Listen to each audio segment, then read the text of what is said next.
మరి కాసేపట్లోనే ప్రమాణ స్వీకారం చేయబోతున్న జగదీశ్వర్ రెడ్డి గారితో మా ప్రతినిధి సోమగోపాల్ సిద్ధంగా ఉన్నారు. ఆయన అభిప్రాయం ఏంటో తెలుసుకుందాం. ప్రతిభ కేవలం నలుగురికి మాత్రమే రెండోసారి క్యాబినెట్ లో అవకాశం వచ్చింది. అందులో జగదీష్ రెడ్డి ఒకరు. గత క్యాబినెట్ లో విద్యుత్ శాఖ మంత్రిగా జగదీష్ రెడ్డి పనిచేశారు. ప్రస్తుతం మనతో జగదీష్ రెడ్డి గారు ఉన్నారు. జగదీష్ రెడ్డి గారు రెండోసారి క్యాబినెట్ మంత్రి అయ్యారు. ఎలా ఉంది మీ ఫీలింగ్? ముందుగా మళ్ళీ నాకు ఈ బాధ్యతలు ఇచ్చినందుకు ముఖ్యమంత్రి కేసీఆర్ గారికి ధన్యవాదాలు తెలియజేస్తా ఉన్నాను. అదేవిధంగా టీఆర్ఎస్ వర్కింగ్ ప్రెసిడెంట్ కేటీఆర్ గారికి, ఇందులో సహకరించిన మా నల్గొండ జిల్లా పార్లమెంట్ సభ్యులు, శాసనమండలి సభ్యులు, శాసనసభ్యులు, ఇతర నాయకులందరూ కూడా నేను మనస్ఫూర్తిగా ప్రతి ఒక్కరికి ధన్యవాదాలు తెలియజేస్తా ఉన్నాను.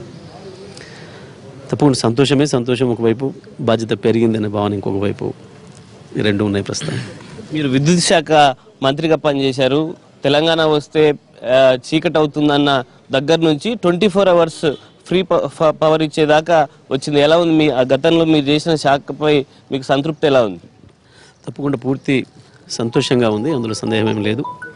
ఎందుకంటే ఒక ప్రత్యేకమైన సందర్భంలో ఆ శాఖ బాధ్యతలు కేసీఆర్ గారు నాకు ఇవ్వటం, ముఖ్యమంత్రి గారు, దాంట్లో ప్రజలు ఊహించిన దానికంటే, ప్రజలు ఆశించిన దానికంటే ఎక్కువ ఫలితాలు రావడం, అంటే ఒక కీలకమైన సందర్భంలో ఆ బాధ్యతల్లో నేను ఉండడం అనేది తప్పకుండా నాకు వ్యక్తిగతంగా, పైగా నాకు వ్యవసాయం అంటే ఇష్టమైనవన్నీ, వ్యవసాయానికి రంగానికి కూడా 24 గంటల విద్యుత్తును నేను ఆ శాఖ మంత్రిగా ఉన్న సందర్భంలోనే తెలంగాణ రాష్ట్రం ఇవ్వడం అనేది సంతోషకరమైన విషయం.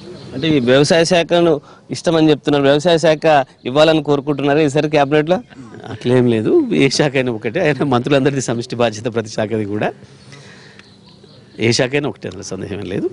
ఏ శాఖ ఇచ్చినా సీఎం గారు సంతృప్తి పడే స్థాయిలో, సీఎం గారు ఆశించిన పద్ధతుల్లో, వారు ఆశించిన స్థాయిలో పనిచేస్తారు. నల్గొండ జిల్లా అంటేనే ఒకప్పుడు కాంగ్రెస్ పార్టీకి కంచుకోటగా ఉండేది. అలాంటి జిల్లాలో మెజారిటీ స్థానాలని గెలుచుకొని జానారెడ్డి, కోమటిరెడ్డి లాంటి వాళ్ళని ఈసారి టీఆర్ఎస్ పార్టీ ఓడగొట్టింది. అందుకే రెండోసారి నలుగురిలో మీరు ఒకరు, పాత వాళ్ళలో ఒకరికి మీరు ఒకరుగా ఉన్నారు. అందుకే మీకు ఈ పదవి వచ్చిందని భావిస్తున్నారా? మిగతా అన్ని అంశాలతో పాటు అది కూడా ఒక అంశం అవుతుంది తప్పకుండా, అందులో సందేహం లేదు. ఎందుకంటే ఇచ్చిన బాధ్యతలలో సీఎంగా నా పైన పెట్టిన బాధ్యత నిర్వహించడంలో, పార్టీ అధ్యక్షులుగా నా మీద పెట్టిన బాధ్యతలు నిర్వహించడంలో తప్పకుండా విజయం కూడా ఉంది. కాబట్టి అది కూడా ఒక కారణం. ఒక మంత్రివర్గం చేసేటప్పుడు అనేక రకాల అంశాలు పరిశీలనకు తీసుకుంటారు. ఆ కూర్పులో అనేక అంశాలు వస్తాయి, దాంట్లో ఇది కూడా ఒక అంశం, అందులో సందేహం ఏం లేదు. మీరు పార్టీ ఫౌండర్ మెంబర్గా ఉన్నారు, ఉద్యమంలో కూడా కీలకంగా ఉన్నారు. ఇప్పుడు పూర్తి స్థాయిలో క్యాబినెట్ విస్తరణ చేయడం లేదు. కేటీఆర్, హరీష్ రావు లేకుండానే ఇప్పుడు విస్తరణ జరుగుతుంది. దీనిపై మీ అభిప్రాయం ఏంటి? వాళ్ళు ఉన్నారు అక్కడ, ఎక్కడికి లేదు. తప్పకుండా అందుకే ఇంతకుముందు అన్నది, మంత్రివర్గం కూర్పు చేసేటప్పుడు అనేక అంశాలని, సామాజిక సమీకరణలు కూడా తీసుకోవాల్సిన అవసరం ఉంటుంది. ఇంకా అనేక రకాల అంశాలు తీసుకోవాల్సిన అవసరం ఉంటుంది. కాబట్టి తప్పకుండా ఆ పద్ధతుల్లో ఆలోచన చేసి పరిమితమైన మంత్రివర్గాన్ని ఇప్పుడు తీసుకోవడం జరిగింది. సో తప్పకుండా మళ్ళీ పార్లమెంట్ ఎన్నికల తర్వాత మళ్ళీ కూడా మంత్రివర్గం యొక్క విస్తరణ ఉంటుంది, సందేహం ఏం లేదు. ఎవరెవరి సేవల్ని పార్టీలో ఎక్కడ వినియోగించాలన్న విషయంలో కేసీఆర్ గారికి బాగా తెలుస్తున్న విషయాలు. ఎందుకంటే 2001 నుండి ఇక్కడి వరకు అసలు రాదనుకున్న రాష్ట్రాన్ని సాధించడంలో ఎవరెవరిని ఎట్లా వినియోగించడం ద్వారా మనం పార్టీని బలోపేతం చేయాలనో ఆ పద్ధతుల్లో చేసినారు. ఆ తర్వాత ప్రభుత్వాన్ని కూడా గత ప్రభుత్వంలో ఎవరిని ఎక్కడ వాడడం ద్వారా విజయాలు సాధించాలని సంపాదించినారు. ఇప్పుడు కూడా అదే పద్ధతుల్లో కేసీఆర్ గారు అన్ని ఆలోచనలు చేసే నిర్ణయాలు తీసుకుంటారు, అందులో సందేహం ఏం లేదు. తప్పకుండా ఎవరెవరు సేవలు ఎక్కడ వాడాలో అక్కడ వాడతారు, ఎవరు లేరని అనుకోవడానికి లేదు.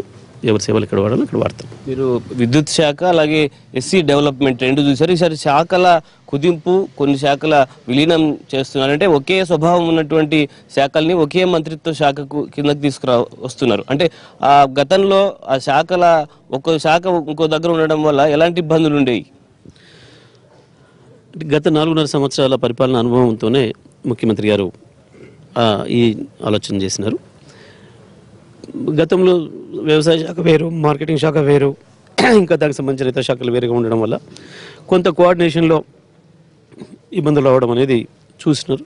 అందుకే ఇప్పుడు వాటిని కూడా దృష్టిలో పెట్టుకొని ఈ శాఖలన్నింటినీ కూడా ఒక చేయాలని చెప్పేసి ఆలోచన చేసినారు. ఇవి ఏవైనా కూడా తాత్కాలికమైన అరేంజ్మెంట్సే, మళ్ళీ అవసరాన్ని బట్టి సందర్భాన్ని బట్టి మార్పులు చేర్పులు కూడా ఉంటాయి. శాఖల విలీనీకరణ కావచ్చు, మార్పులు కావచ్చు, ఇవన్నీ కూడా పరిపాలనలో ఇవన్నీ సహజమైన విషయాలు. Okay, thank you sir. మనతో ఎమ్మెల్యే కిషోర్ గారు ఉన్నారు, అదే జిల్లాకు ప్రాతినిధ్యం వహిస్తున్నారు. మీ జిల్లాకు ఉమ్మడి నల్గొండ జిల్లా చూస్తే రెండవసారి మళ్ళీ జగదీష్ రెడ్డికే మంత్రి పదవి ఇచ్చారు. కేవలం 4 మాత్రమే పాత వాళ్ళకి ఇచ్చారు. మీరు ఎలా ఫీల్ అవుతున్నారు? అంటే ఉమ్మడి నల్గొండ జిల్లా నుంచి చూస్తే కనుక మొదటి నుంచి కాంగ్రెస్ ప్రాబల్యం ఉన్నటువంటి ప్రాంతం బాగా. లాస్ట్ టైం 6 ఎమ్మెల్యేలు 1 ఎంపీ, అంటే 12లో 6 వచ్చినాయి, 2 ఎంపీలు 1 వచ్చింది, సగంలో ఉంటుంది. ఆ పరిస్థితి నుంచి 4.5 సంవత్సరాలుగా ప్రభుత్వపరమైనటువంటి అంశాల్లో కానివ్వండి, అభివృద్ధి అంశాల్లో కానివ్వండి, పార్టీని పటిష్టం చేయడంలో కానివ్వండి, జగదీష్ రెడ్డి గారు సక్సెస్ అయ్యారు. వారి మీద పెట్టిన బాధ్యతను నెరవేర్చారు. కాబట్టి మరోసారి కేసీఆర్ గారికి అవకాశం ఇచ్చాలనుకుంటా ఉన్నాం. మా జిల్లా అందరి ప్రజాప్రతినిధుల తరఫున కేసీఆర్ గారికి హృదయపూర్వకమైనటువంటి ధన్యవాదాలు కూడా తెలియజేస్తాం. ఓకే, ఇది కిషోర్ గారు చెప్తున్నారు. జిల్లాకు సంబంధించి ఆయన ఎక్కువ స్థానాలని గెలిపించడం, అలాగే గత క్యాబినెట్లో ఆయన పనితీరు, వీటన్నిటిని ప్రామాణికంగా తీసుకుని రెండోసారి అవకాశం ఇచ్చారని చెప్తున్నారు. జగదీష్ రెడ్డితో పాటు మరో సీనియర్ మంత్రి, ఆయనకు కూడా రెండవసారి అవకాశం ఇచ్చారు. ఇంద్రకరణ్ రెడ్డి ప్రస్తుతం మా ప్రతినిధి మహేష్ లైవ్ లో సిద్ధంగా ఉన్నారు. Over to Mahesh.